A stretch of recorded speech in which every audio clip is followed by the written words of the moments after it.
It's 100% possible to go from curly to straight with zero heat damage. Today I'm sharing how to do a DIY silk press at home and my top tips for straightening your hair while preserving its natural curl pattern and integrity. And trust me, I am no stranger to heat damage. I've learned the hard way. Since learning those lessons, I understand what my hair's limits are, and creating adequate heat protection starts with your wash routine before touching any heat tools.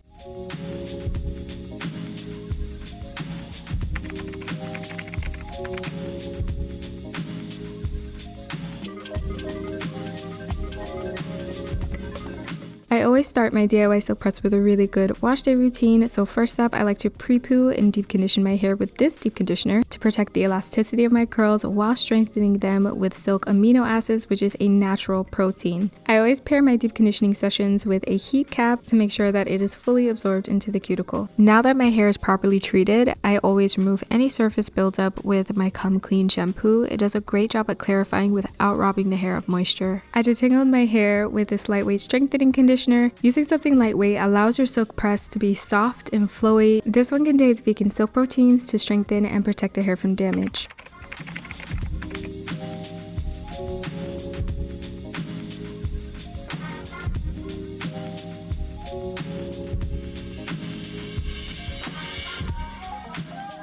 Once you've properly prepped your curls during your wash routine, the blow dry phase is one of the most important phases in this process. To prepare my hair for the blowout, I'm applying a lightweight heat protectant that is also aloe vera based. It's going to hydrate my hair and protect it from the heat of the blow dryer. When it comes to the flat ironing stage, I'm going to be doubling up on a completely different heat protectant, which I'll show you guys later. But for this blow dry process, I always put my hair into at least 4 sections, apply more heat protectant to each section, detangle, and clip the ones that I'm not working on out of the way.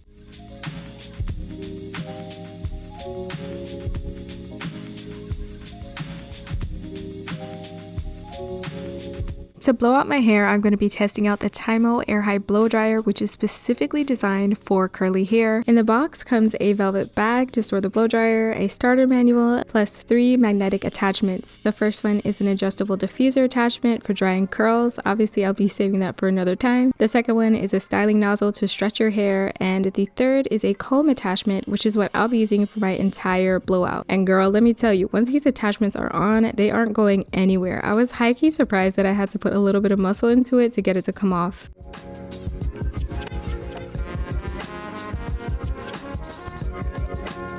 It has 2 buttons on the front to control the temperature and airflow, and 1 switch in the back to control the power, which can be switched onto a cool air mode, so you don't have to hold the button down while you use it, which I highly appreciate. It has 4 stable temperatures from cool air up to 210 degrees Fahrenheit with 3 different air speeds. I personally love that this dryer is so small and lightweight, and it's also a lot quieter than your average blow dryer.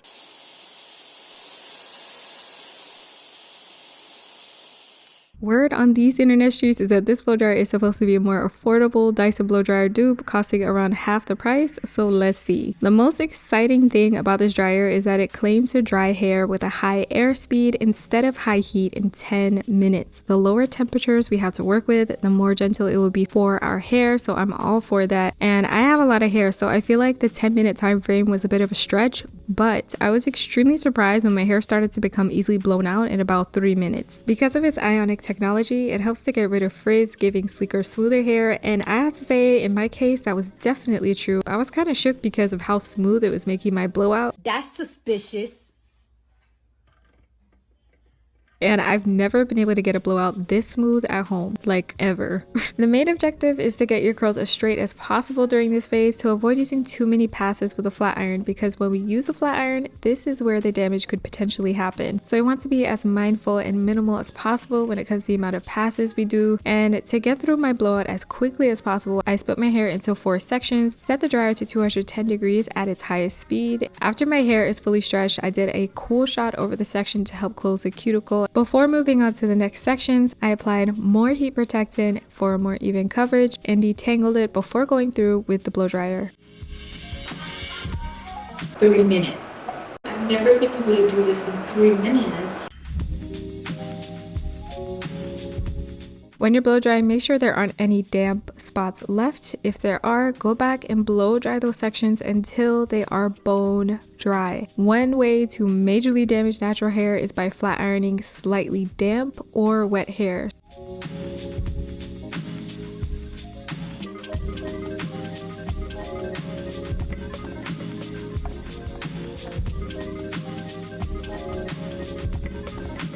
my hair was basically like a soft, fluffy, shiny cloud, which I was feeling. It cut my blow dry time from 45 minutes down to 12 minutes, which is basically a miracle for me.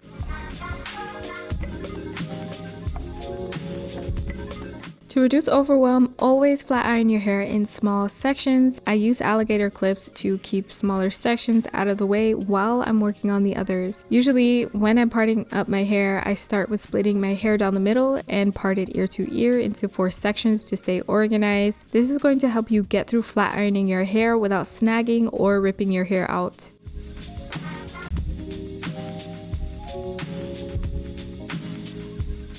I normally don't include any silicone-based products in my regular curly hair routine, but this moment is the one exception to the rule. Silicone-based heat protections are the most effective at creating a protective barrier around the hair, which is what you need when you're using the flat iron. The one I'm using is by Tymo. It protects hair up to 450 degrees Fahrenheit. If you're putting it on a small section, it works best if you spray it on your hands first, then apply it directly to your hair.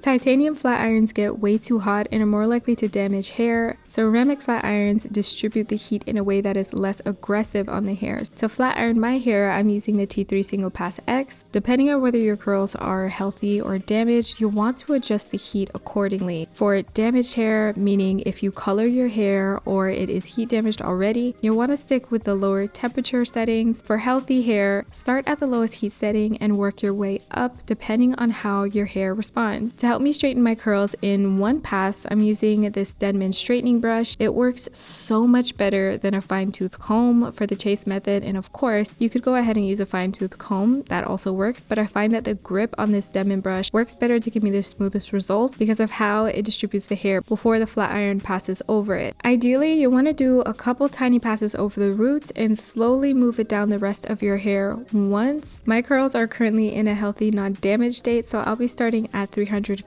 degrees and work my way up to 390. For the first section, I had the flat iron on 350, and I'll be showing you a side-by-side comparison of how my hair looks after flat ironing on 350 versus 390. Now, regardless of the flat iron you're using, I would highly recommend not going over 410 degrees. Temperatures higher than that could potentially burn your hair, and that is not what we want. We want to be able to switch back and forth easily. Although my curls are on the finer side, they are medium density, meaning I have a lot of it, so I always work in very thin sections, usually 1 to ½ inch sections, and this also helps me to straighten my hair in one pass. If you find that you grabbed a section that's a little too large like I did, stop flat ironing it and split it into smaller sections before completing the pass. If you do one pass and find that it's not as smooth as you would like, go in with another layer of the silicone-based heat protectant and do a second pass with your flat iron. After that second pass, I'd suggest that you let go of that section and move on. Flat ironing the same section too many times over is pretty much a guarantee to damage your natural hair. Although the 350 side came out straight, the 390 side came out a lot silkier, so I decided to flat iron the rest of my hair on 390.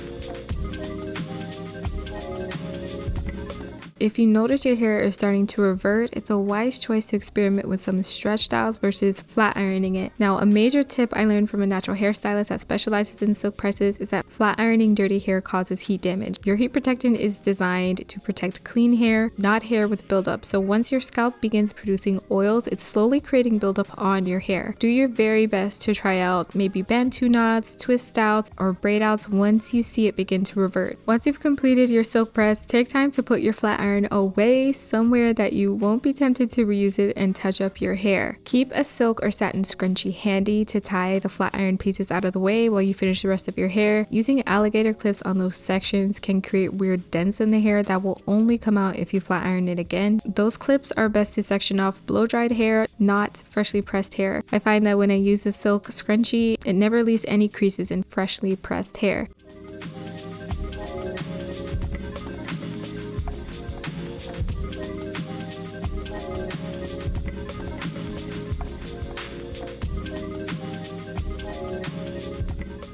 As I was flat ironing my hair, I noticed my ends were in dire need of a trim, so I'm gonna do a simple one using my Kriya clip. It's the easiest way to get a more even trim on straight hair for me personally. After splitting my hair back in 2 sections, I lean forward, put the clip as close to the scalp as possible. In my case, I'm doing it myself, so that is right under my chin. I'm making sure that my hair is spread evenly in the clip, pulling it down gently and slowly. I can see what I need to cut off, and it's about that much. Once you reach the bottom, push the clip a little past the point you think it needs to be cut. Keep in mind that cutting it straight, your hair is going to be shorter when it's curly. I've cut my hair straight plenty of times before, so I have a pretty good idea of how much it's going to shrink up when I revert back to curly hair. And after the first trim, I really liked how much healthier my ends were looking, so I decided to go back in and cut a little bit more. Not too much. It's always best to cut a little bit at a time. I honestly feel like I needed to cut even more after my second round, but I'm deciding to wait a few months before going in with another trim. Using this clip is simple. This is what my ends look like before and after. It was like night and day, y'all. I got majority of the single strand knots that were making it appear pretty unhealthy, and from the back it created a very subtle U shape, which I prefer when my hair is curly.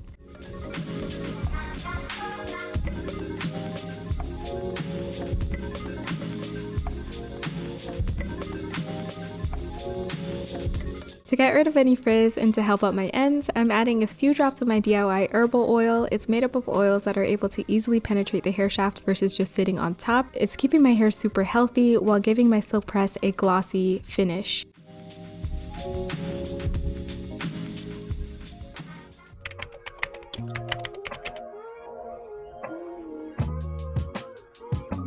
If you've ever felt apprehensive about doing your own silk press at home, I hope this video gave you a bit more confidence to know that you could safely straighten your curls without damaging your natural hair. Subscribe, like, and share for more videos like this, and as always, I'm sending you all the love, light, and good vibes, and I'll see you in the next one. Aloe vera has been a staple ingredient. I've used it in my hair care regimen for about 5 years now, and it hasn't failed to grow my curls into a healthier state yet. Today, I'll show you how to add aloe vera into your wash day routine using a fresh aloe vera mask. Plus, I'll be sharing some aloe-based hair products so that your hair can benefit from aloe in more ways than one. I always put my aloe in an applicator bottle before using it because it creates less of a mess and it makes it a lot easier to apply directly to my scalp. When you're using the aloe, fully saturate your hair until it feels like slimy seaweed. That's how you know you have enough to safely detangle your hair without any breakage. I'm going to keep applying aloe until